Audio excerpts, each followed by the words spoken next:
কুরবানির ঈদ এসেছে, ঈদ ফিরে এসেছে।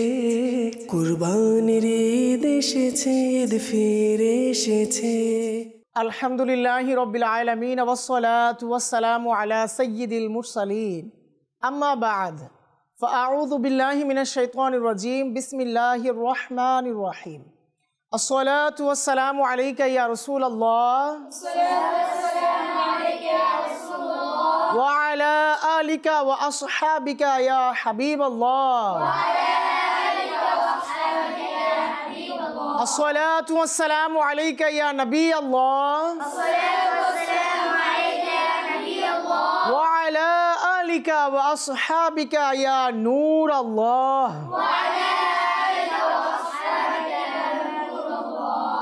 দুরূদ শরীফ পাঠ করার অনেক অনেক ফজিলত ও বারাকাত রয়েছে।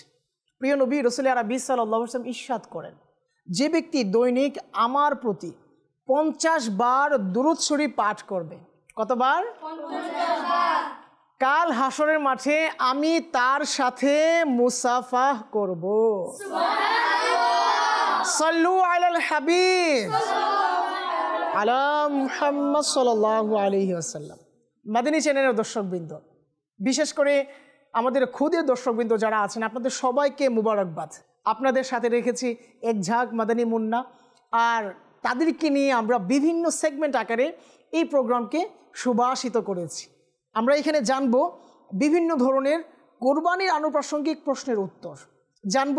আমরা ধারাবাহিক যেই প্রশ্নগুলো বিগত পর্বে করেছিলাম, এর উত্তর যেমন আমরা আগে জেনে নিয়েছিলাম, আজকেও আমরা বিগত প্রশ্নের উত্তর জেনে নেওয়ার চেষ্টা করব এবং আপনাদের জন্য আরও একটি নতুন প্রশ্ন রাখার চেষ্টা করব। সাথে সাথে মাদানী মুন্নাদের কাছ থেকে তিলাওয়াতে কোরআন নিব, তাদের বিভিন্ন অভিমত নিব কোরবানির ঈদ প্রসঙ্গে। কাজে আমি আপনাদেরকে অনুরোধ করব, এদিক সেদিক মনোযোগ না দিয়ে মাদানী চ্যানেলের সামনে মনোযোগের সাথে অবস্থান করুন এবং নিজের ভাই বোনদেরকেও এই আজিমুশান অনুষ্ঠানে অংশগ্রহণ করুন। আসুন আমরা আমাদের প্রথম যে সেগমেন্ট রয়েছে তিলাওয়াতে কোরআন, কোরআনুল করিম ফুরকানুল হামিদ থেকে তিলাওয়াত শ্রবণ করব আমাদের আরিফুল ইসলাম আত্তারি ভাইয়ের কাছ থেকে। সাল্লু আলাল হাবিব সাল্লাল্লাহু তাআলা আলা মুহাম্মদ সাল্লাল্লাহু আলাইহি ওয়াসাল্লাম। আউযু বিল্লাহি মিনাশ শাইতানির রাজীম। বিসমিল্লাহির রহমানির রহিম। عما يتساءلون عن النبأ العظيم الذي هم فيه مختلفون كلا سيعلمون ثم كلا سيعلمون ألم نجعل الأرض مهادا والجبال أوتادا وخلقناكم أزواجا وجعلنا نومكم سباتا وجعلنا الليل لباسا صدق الله العظيم। ما شاء الله ما شاء الله। আল্লাহ সুবহানাহু ওয়া তাআলা এইভাবেই তার কালামে মাজিদকে তিলাওয়াত করার এবং শ্রবণ করার তৌফিক দান করুন। আমিন। হ্যাঁ, আল্লাহ সুবহানাহু ওয়া তাআলা আমাদেরকে জীবনযাপনকে সুন্দরভাবে পরিচালনা করার জন্য বিভিন্ন ধরনের নিয়ামত দিয়েছেন, নিয়ামত দিয়ে ধন্য করেছেন। এই যে আমরা কাজকর্ম করি, দিন শেষে রাত্রে ঘুমের মাধ্যমে বিশ্রাম নিই, আবার দিনের আলোতে নিজেদের কাজকর্ম সম্পাদন করি। এই যে আল্লাহ সুবহানাহু ওয়া তাআলা আমাদেরকে চলাফেরার জন্য জমিন দিয়েছেন, কত সুন্দর আসমান দিয়েছেন, খুঁটিবিহীন আসমান দিয়েছেন, অর্থাৎ আমাদের জন্য যা যা প্রয়োজন সব কিছু আমাদেরকে দিয়েছেন। এখন যদি আমি আপনি ওই রব্বে যুল জালালি ওয়াল ইকরামের দেখানো পথে না চলি, তাহলে কি কাল হাসরের মাঠে হিসাব দিতে হবে না? ওই দিন কি আসবে না? অবশ্যই আসবে, অবশ্যই আসবে। তো ওই দিনের কথা ভাবতে হবে, আর ভেবে ভেবে আল্লাহ সুবহানাহু ওয়া তাআলার হুকুমকে মান্য করার এক ইচ্ছা পোষণ করতে হবে। যদি ভাবতে পারি তবেই হয়তো আমি আপনি উত্তর পেয়ে যেতে পারি। আল্লাহ সুবহানাহু ওয়া তাআলা আমাদেরকে ভাবার তৌফিক দান করুন। আর তার দেখানো পথে চলার তৌফিক দান করুন। মাদিনী চ্যানেলের দর্শকবৃন্দ, আমরা গত পর্বে প্রশ্ন রেখেছিলাম আপনাদের উদ্দেশ্যে, হযরত ইসমাঈল আলাইহিস সালাম কেন পিতা ইব্রাহিম আলাইহিস সালামের আদেশ মান্য করতে গিয়ে নিজের জান বিসর্জন দেওয়ার প্রস্তুতি নিয়েছিলেন। আজকে ইনশাআল্লাহ তাআলা এর উত্তর আমরা আপনাদেরকে জানিয়ে দিব। আপনাদের কাছ থেকে অনেক উত্তর এসেছে, ওই উত্তরগুলো আমরা নিব ইনশাআল্লাহ তাআলা। পাশাপাশি আমরাও আমাদের পক্ষ থেকে যে উত্তর ছিল, ধারাবাহিকভাবে আমরা বিগত যে প্রশ্নের উত্তরগুলো আপনাদেরকে দিয়েছিলাম এরও উত্তর আমরা দেওয়ার চেষ্টা করব। একটু অপেক্ষা করুন ইনশাআল্লাহ তাআলা, উত্তর তো আমরা দিব, কিন্তু এর আগে আগামী পর্বের জন্য আপনাদের কাছে প্রশ্ন থাকবে, হযরত ইসমাঈল আলাইহিস সালাম এর জায়গায় কোন পশু কোরবানি হয়েছিল? কি প্রশ্ন থাকবে? হযরত ইসমাঈল আলাইহিস সালামের জায়গায় কোন পশু কোরবানি হয়েছিল? তো এর উত্তর আপনাদের কাছ থেকে নেওয়ার চেষ্টা করব। আপনারা এর উত্তর খুঁজতে থাকুন, আর আমাদের দ্বিতীয় যে সেগমেন্ট রয়েছে আমরা ওদিকেও যাব। আসলে আমরা তো দিন শেষে সবাই চাই আনন্দ উদযাপন করতে, কে না চায় আনন্দের মাঝে নিজের সময়কে অতিবাহিত করতে।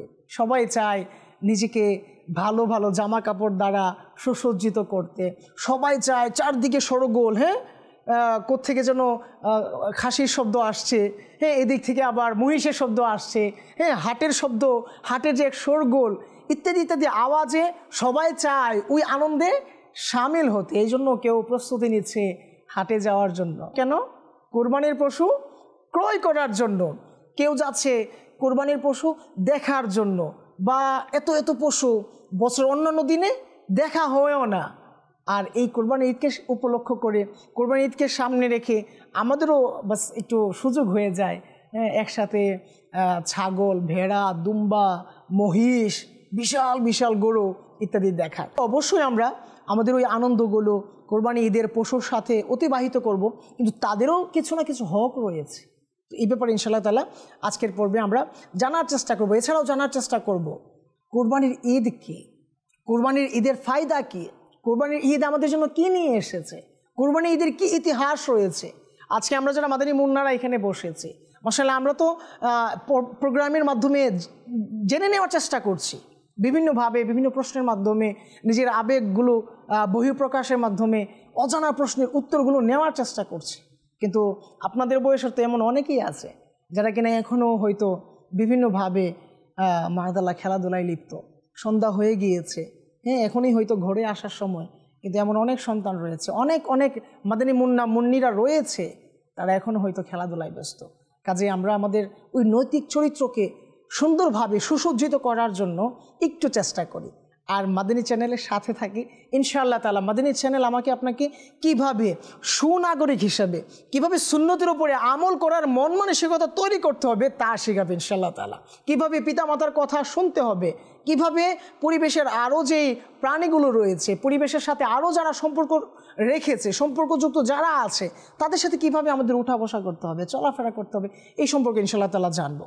আচ্ছা, আমরা তো দিনের শুরুতে না আমাদের মাদ্রাসাতে যায়, কেউ 7টা বাজে বের হয়, কেউ 8টা বাজে বের হয়, কেউ আরও হয়তো সকাল সকাল বের হয়, আবার কেউ বিভিন্ন প্রতিষ্ঠানে আলহামদুলিল্লাহ থেকেও পড়াশোনা করে, অর্থাৎ আবাসিক পড়াশোনা করে। আর যারা বিভিন্ন ধরনের প্রতিষ্ঠানে, ফর এক্সাম্পল কিন্ডারগার্টেন বা স্কুল, বিভিন্ন ধরনের যে ইংলিশ মিডিয়াম স্কুলগুলো রয়েছে, ওইখানে যারা পড়াশোনা করে তারা হয়তো আসা যাওয়ার মাধ্যমে কি পড়াশোনার কার্য সম্পাদন করে থাকেন। তো আপনি যে রাস্তা দিয়ে যাচ্ছি, সেই রাস্তার যে হক রয়েছে সেটা কি আমি জানি? এই রাস্তা দিয়ে আমার কোন পাশ দিয়ে যাওয়া উচিত সেটা কি আমি জানি? আচ্ছা, আমি রাস্তায় কোনো কীটপতঙ্গকে পেলাম, ফর এক্সাম্পল পিপিলিকা হাঁটাচলা করে না, অনেক ধরনের কীটপতঙ্গ থাকে না যারা রাস্তায় থাকে, আমি কি আমার ওই শক্ত জুতা দ্বারা তাদেরকে আঘাত করছি? আচ্ছা, এই আঘাতের বিনিময়ে আমার জন্য কি কঠিন শাস্তি রয়েছে তা কি জানি? হয়তো জানি না। তো এখনই সময় তো না জেনে নেওয়ার জন্য।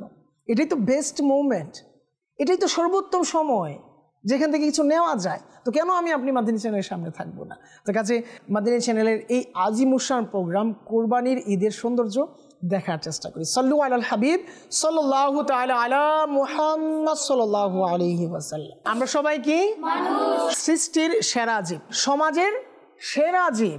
আচ্ছা, আমাদের কি বেঁচে থাকার জন্য শক্তির প্রয়োজন হয় না? হাঁটা চলা করতে, পড়াশোনা করতে শক্তি লাগে না? আচ্ছা, এই শক্তি আমরা কোত্থেকে পাই? বিভিন্ন খাবারের মাধ্যমে না? তো গোশত এমন এক খাবার যা সবার অনেক পছন্দ, না? সবাই অনেক পছন্দ করে গোশত। কিন্তু এই গোশত আমাদেরকে কি কি দেয় আমরা কি জানি? এই গোশত থেকে আমরা কি কি ভিটামিন পাই? গোশত থেকে আমরা বিভিন্ন ধরনের ভিটামিন পাই, যেমন আয়রন পাই, প্রোটিন পাই। এগুলো আমাদের শরীরে বিভিন্ন কাজে খুব খুব ভূমিকা রাখে। আমাদের দেহ গঠনে, আমাদের হাড় গঠনে, আমাদের বিভিন্ন বুদ্ধিমত্তার ক্ষেত্রে এই প্রোটিনগুলো, এই ভিটামিনগুলো কাজে আসে। যেমন মাছ না খেলে অনেক সময় আমাদের বিভিন্ন ধরনের সমস্যা দেখা দেয়, ব্রেনের অনেক সমস্যা দেখা দেয়। যেমন ভিটামিন এ যুক্ত খাবার না খেলে স্মৃতিশক্তির বিভিন্ন সমস্যা দেখা দেয়। তারপর ক্যালসিয়ামযুক্ত খাবার না খেলে আমাদের হাড়ের অনেক সমস্যা দেখা দেয়, অনেকের হাড় বাঁকা হয়ে যায়, মারাদাল্লাহ। এরকম যে সমস্যাগুলো হয়, এগুলোর সমাধান কিসের মাধ্যমে আছে? খাবারের মাধ্যমে। তো এই খাবারের আরও অনেক কি ক্যাটাগরি থাকে, বিভিন্ন স্তর থাকে। ডিম থাকে, দুধ থাকে, গোশত থাকে। তো আমরা যেহেতু কোরবানির ঈদ নিয়ে আলোচনা করছি, কোরবানির ঈদের সৌরভ নিয়ে আলোচনা করছি, তো সেখানে গোশত থাকবে না তা কী করে হয়? তো এই গোশত আলহামদুলিল্লাহ আমরা এই কোরবানির মাধ্যমে পেয়ে থাকি। আলহামদুলিল্লাহ এই গোশত আমরা কিসের মাধ্যমে পাই? কোরবানির মাধ্যমে।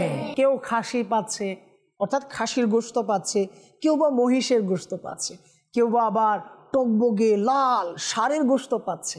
আলহামদুলিল্লাহ। এই যে আমি আপনি গোশত পেলাম, চিন্তা করতে লাগলাম যে আমি সিনার গোশতটা নিব, আমি পায়ের গোশতটা নিব, রানের গোশতটা নিব, আমি এই গোশত দিয়ে কাবাব বানাবো, আমি জানকে বলবো রোস্ট বানানোর জন্য, আমি বলবো একটু কালো ভুনা করার জন্য। বিভিন্ন ধরনের আইটেম আমার আপনার মাথায় ঘুরপাক খাচ্ছে, রুটি দিয়ে বা বিভিন্নভাবে খাবারের জন্য। কিন্তু আমি আপনি কি এটা কখনো ভেবে দেখেছি? আমার আশেপাশে এমন অনেক পরিবার আছে যারা হয়তো বছরেও কি গোশতের দেখা পায় না, তাদের দস্তরখানায় গোশত আসে না। আমি আপনি কি তাদের কথা চিন্তা করছি? আমাদের কাজ কি? নেকির দাওয়াত দেওয়া। তো চুপ থাকলে নেকির দাওয়াত দেওয়া যাবে? যাবে না। আমাদের ভাবতে হবে। আমরা কি তাদের কথা ভাবছি? আমাদের ভাবতে হবে। তাদেরকেও আমাদের এই আনন্দের সাথে সামিল রাখতে হবে। এই জন্য আমাদেরকে কি করতে হবে? তাদেরকে আমরা কিভাবে আমাদের এই আনন্দঘন পরিবেশে সম্পর্ক যুক্ত করতে পারি, কিভাবে তাদেরকে আমাদের এই আনন্দঘন পরিবেশে সম্পৃক্ত রাখতে পারি, আপনি একটু বলুন। তাদের জন্য আমরা কুরবানির মাংস দেব, আর আমরা তাদেরকে নিয়ে একসাথে দস্তখানায় বসে। মাশাআল্লাহ, মাশাআল্লাহ, এটাই তো হওয়া উচিত। কিন্তু আফসোস, আফসোস এই কাজগুলো সবাই করছেন না। যদি আজকে এই কাজগুলো সবাই করতেন, আমাদের আশেপাশে ওই মানুষগুলো আজকে পুষ্টিহীনতায় ভুগত না, ওই মানুষগুলো আজকে বিভিন্ন ধরনের সমস্যায় ভুগতেন না। তারা আজকে খাবারের অভাবে কতই না কষ্ট করছে। আর আমি আমার ঘরে দস্তরখানায় কত নানান ধরনের খাবার রেখেছি। তা আমাদের উচিত হবে কি? তাদেরকেও আমাদের সাথে সম্পৃক্ত করার, আমাদের আনন্দের মাঝে তাদেরকেও কি করার? সামিল রাখার, সম্পৃক্ত রাখার। আল্লাহ সুবহানাহু ওয়া তাআলা তাদেরকে আমাদের সাথে রাখার তৌফিক দান করুন। সাল্লু আলাল হাবিব। এখন আমরা এক আজিমুশান ইবাদতের কথা শুনব, যেখানে অসংখ্য সওয়াব বিদ্যমান রয়েছে। সুবহানাল্লাহ, সুবহানাল্লাহ। সেই ইবাদত হচ্ছে, দেখুন আমি আপনি নামাজ আদায় করি, জিকির আজকার করি, তাসবিহ তাহলিল পাঠ করি। আচ্ছা, একটা সময় আমরা একটু দ্বিধাদ্বন্দ্বে থাকি যে আমার ইবাদত কবুল হয়েছে কিনা। এরকম একটা চিন্তা আসে না যে আমি নামাজ পড়লাম, নামাজ কি হইল কিনা, এটা একটা চিন্তা থাকে। কিন্তু কুরবানি এমন এক ইবাদত, যদি কেউ ইখলাসের সাথে দিল থেকে স্রষ্টার রব্বে যুল জালালি ওয়াল ইকরামের সন্তুষ্টির উদ্দেশ্যে পালন করে থাকে, তবে তার ওই রক্ত মাটিতে গড়িয়ে পড়ার সাথে সাথেই তার ওই ইবাদত কবুল হয়ে যাবে।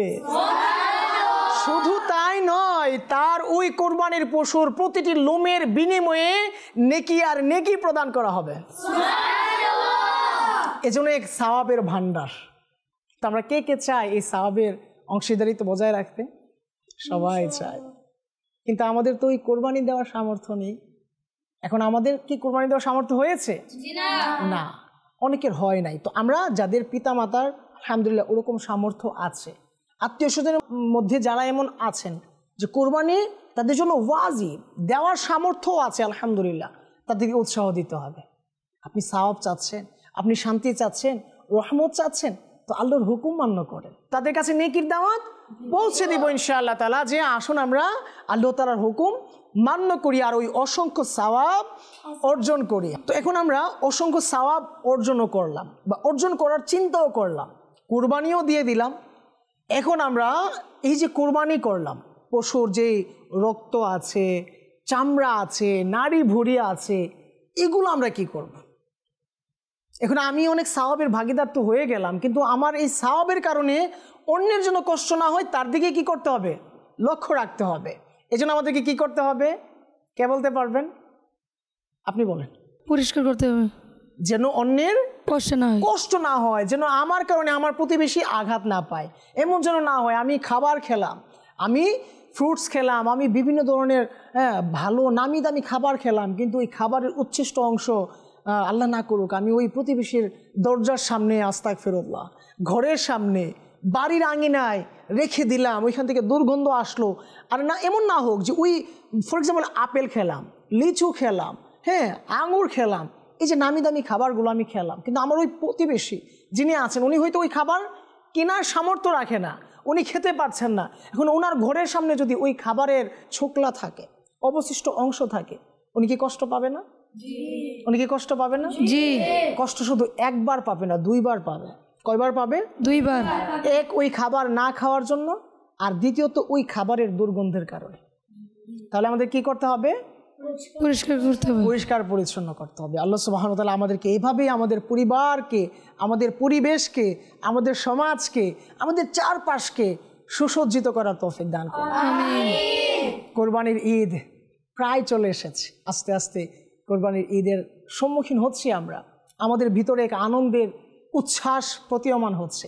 কেউ প্ল্যানিং করছে নতুন জামা কাপড় কিনতে হবে, এখনই যাওয়া উচিত, আজকে না হয় কালকে, কালকে না হয় পরশু, তাড়াতাড়ি গিয়ে জামা কাপড় কিনে ফেলবো।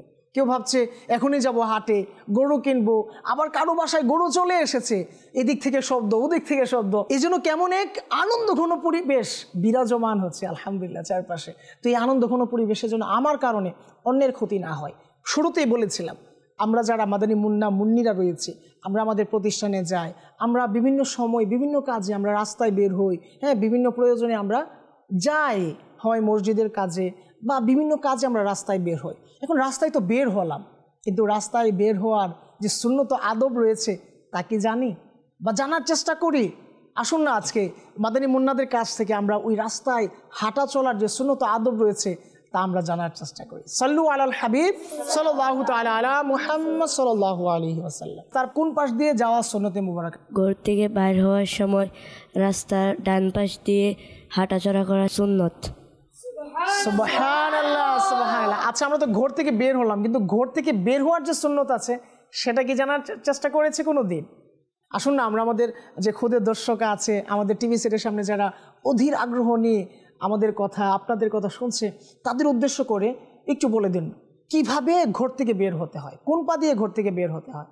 ঘর থেকে বাইর হওয়ার সময় বাম পা দিয়ে বিসমিল্লাহি তাওয়াক্কালতু আলাল্লাহ বলে বের হতে হয়। মাশাআল্লাহ, সুবহানাল্লাহ, সুবহানাল্লাহ। জি হ্যাঁ, আল্লাহ আজ্জা ওয়া জাল্লার যে কুদরত রয়েছে, আল্লাহ আজ্জা ওয়া জাল্লার ওই রহমতের সুশীতল ছায়াতলে থেকে যে এক পূর্ণ আকীদা রয়েছে, যে বিশ্বাস রয়েছে, এর উপরে নিজের মন, নিজের যে চলাফেরা আছে, যে চিন্তা চেতনা আছে, তাকে স্থির করে আমার আপনার বের হওয়া উচিত। আর যখন বের হয়ে যাব, যখন রাস্তায় প্রবেশ করব, তখন ডান পাশ দিয়ে চলবো। রাস্তায় যখন কোনো কষ্টকর বস্তু থাকবে, ফর এক্সাম্পল পাথর, কীটপতঙ্গ বা এমন কোনো জিনিস, ডালপালা যা অপরের জন্য কি ক্ষতিকর বা কেউ আসলে হয়তো এখানে আঘাত পেতে পারে, এরকম বস্তু আমরা কি করব? সরিয়ে দিব। আর যদি কোনো কীটপতঙ্গ হয়, এখান থেকে আমরা নিজেদেরকে দূরে রাখার চেষ্টা করবো, যেন আমাদের কারণে তাদের কি না হয়, কষ্ট বা ক্ষতি না হয়। মাশাআল্লাহ, মাশাআল্লাহ। আচ্ছা, আমরা শুনছিলাম বিভিন্ন সুন্নত আদব। প্রথমে আমরা বলেছিলাম যে কুরবানি এক আজিমুশান ইবাদত। কুরবানির ইবাদতের মাধ্যমে, কুরবানি করার মাধ্যমে আমরা কতগুলা সওয়াব পাই, কে বলতে পারবে? মাশাআল্লাহ, মাশাআল্লাহ। আচ্ছা, হাত নামান, হাত নামান, আপনি বলেন। কুরবানির পশুর লুমের পরিমাণ সব হয়। সুবহানাল্লাহ, সুবহানাল্লাহ। জি হ্যাঁ, কোরবানির পশুর লোমের সমপরিমাণ সওয়াব অর্জিত হয় কোরবানির মাধ্যমে। এক আজিমুশান ইবাদত। কাজে আসুন আমরা আমাদের নিয়তকে শুদ্ধ করে নিই। আরও আমাদের হাতে 4-5 দিন সময় আছে, এখনও সুযোগ আছে আমাদের নিয়তকে পরিশুদ্ধ করে নেওয়ার। আমাদের চিন্তা কি ফ্রিজ ভর্তি করার? আমাদের চিন্তা কি বড় এক সার আনবো, এলাকার লোক বলবে হায় হায় উমুক তুমুক কত বড় সার কোরবানি দিচ্ছে, মহিষ কোরবানি দিচ্ছে, উট কোরবানি দিচ্ছে, এটা শোনার জন্য? নাকি আমার রব্বেদুল জালালি ওয়াল ইকরামের সন্তুষ্টি হাসিলের জন্য? যদি সন্তুষ্ট হাসিলের উদ্দেশ্যই হয়ে থাকে তাহলে আসুন বাস আমরা অন্যের কথা ভাবি, পরোপকারের কথা ভাবি, আমার জন্য যতটুকু প্রয়োজন রেখে, প্রয়োজনে তো শেষ নেই, মানে যেটা না হলেই না ততটুকু রেখে বাস বিলীন করে দিই। নিজের ওই আবেগ ভালোবাসাকে আল্লাহকে সবার মাঝে ছড়িয়ে দিই, এতেই আমার আপনার কল্যাণ রয়েছে। আল্লাহ সুবহানাহু ওয়া তাআলা বোঝার এবং আমল করার তৌফিক দান করুন। আর শুরুতেই আমরা যে প্রশ্নের উত্তরের কথা বলেছিলাম আপনাদেরকে উত্তর শুনিয়ে দিব। আমরা গত পর্বে যে প্রশ্ন রেখেছিলাম, হযরত ইসমাঈল আলাইহিস সালাম কেন তার পিতা হযরত ইব্রাহিম আলাইহিস সালামের আদেশ মান্য করতে গিয়ে নিজের জান বিসর্জন দেওয়ার প্রস্তুতি নিয়েছিলেন? এর উত্তর হবে ইসমাঈল আলাইহিস সালাম তার পিতা অর্থাৎ আল্লাহ সুবহানাহু ওয়া তাআলার একজন নবী এবং তার স্রষ্টা ইসমাঈল আলাইহিস সালামের যিনি রব রয়েছেন আল্লাহ সুবহানাহু ওয়া তাআলার কথা মান্য করতে গিয়ে, ইসমাঈল আলাইহিস সালামের যে পিতা রয়েছেন ওনার কথা মান্য করতে গিয়ে, হায় হায় আদব তো দেখুন, মান্য করা তো দেখুন। আজকের সমাজে যদি পিতা বলে বাবা এটা তুমি করো না, তুমি এখানে বসো, বাস এখান থেকে কোথাও যেও না, সে মানতে চায় না, সে ভাবতে চায় যে আমি এটা কেন করব, আমি কেন যাব না, গিয়ে তো দেখি এটা সেটা। কিন্তু কেমন সন্তান ছিলেন, হায় হায় জান কুরবান। বাবা বললেন তোমার রব বলেছেন, আমার রব বলেছেন, এটাই হুকুম। আর এই কথা মাথায় রেখে ইসমাঈল আলাইহিস সালাম কি নিজের জানকে বিসর্জন দেওয়ার জন্য প্রস্তুতি নিয়েছেন। সুবহানাল্লাহ। মাদানী চ্যানেলের দর্শকবৃন্দ, বিশেষ করে আমাদের ক্ষুদে দর্শকবৃন্দ যারা রয়েছেন, ছোট্ট বন্ধুরা যারা রয়েছেন, আপনাদের জন্য আগামী পর্বে যে প্রশ্ন আমরা রেখে যাচ্ছি তা হচ্ছে হযরত ইসমাঈল আলাইহিস সালামের জায়গায় কোন পশু কোরবানি হয়েছিল? হ্যাঁ, আমরা শুনেছিলাম ইসমাঈল আলাইহিস সালাম কোরবানি হয়নি, ওনার জান দিতে হয়নি, আল্লাহ সুবহানাহু ওয়া তাআলার দয়া হয়েছিল। আর আল্লাহ সুবহানাহু ওয়া তাআলা এক পশুর ব্যবস্থা করেছিল, যেই পশু ইসমাঈল আলাইহিস সালামের জায়গায় কোরবানি হয়েছিল। তো ওই পশুর নাম কি, ওই পশু কি ছিল, তা ইনশাআল্লাহ তাআলা আগামী পর্বে জেনে নেওয়ার চেষ্টা করব। আর দেখতে দেখতে আমরা প্রায় শেষের দিকে চলে এসেছি। ইনশাআল্লাহ তাআলা আরও নতুন নতুন তথ্য নিয়ে আমরা আগামী পর্বে আবারও আপনাদের সামনে আসব। তো প্রশ্ন থাকবে হযরত ইসমাঈল আলাইহিস সালামের জায়গায় কোন পশু কোরবানি হয়েছিল? উত্তর প্রস্তুত করতে থাকুন। আর ইনশাআল্লাহ তাআলা আগামীকালকে একই সময়ে আপনাদের সামনে আরও এক ঝাঁক মাদানী মুন্নাদেরকে নিয়ে উপস্থিত থাকবো। ততক্ষণ পর্যন্ত আপনারা আপনাদের যত সহপাঠী রয়েছে তাদেরকে দাওয়াত দিন যে চলে এসেছে কোরবানির ঈদ, আর মাদানী চ্যানেলও নিয়ে এসেছে কোরবানির ঈদের সৌন্দর্য, তাই দেরি কেন, আসুন আমরা আগে থেকে প্রস্তুতি নেই। আর হ্যাঁ, মাদানী চ্যানেল বাংলার যে ইউটিউব চ্যানেল রয়েছে সেখানেও আপনারা পূর্ববর্তী যেই এপিসোডগুলো রয়েছে তা পেয়ে যাবেন।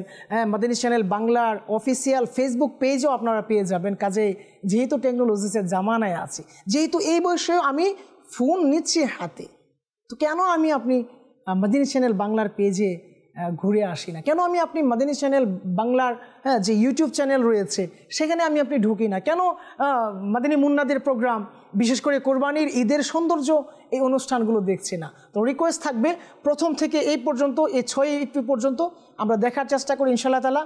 আগামীকাল একই সময়ে আবারও আসবো। ততক্ষণ পর্যন্ত ভালো থাকুন, সুস্থ থাকুন, মাদানী চ্যানেল দেখতে থাকুন। সাল্লু আলাল হাবিব সাল্লাল্লাহু তাআলা আলা মুহাম্মদ সাল্লাল্লাহু আলাইহি ওয়াসাল্লাম। কুরবানির ঈদ এসেছে, ঈদ ফিরে এসেছে, কুরবানির ঈদ এসেছে, ঈদ ফিরে এসেছে।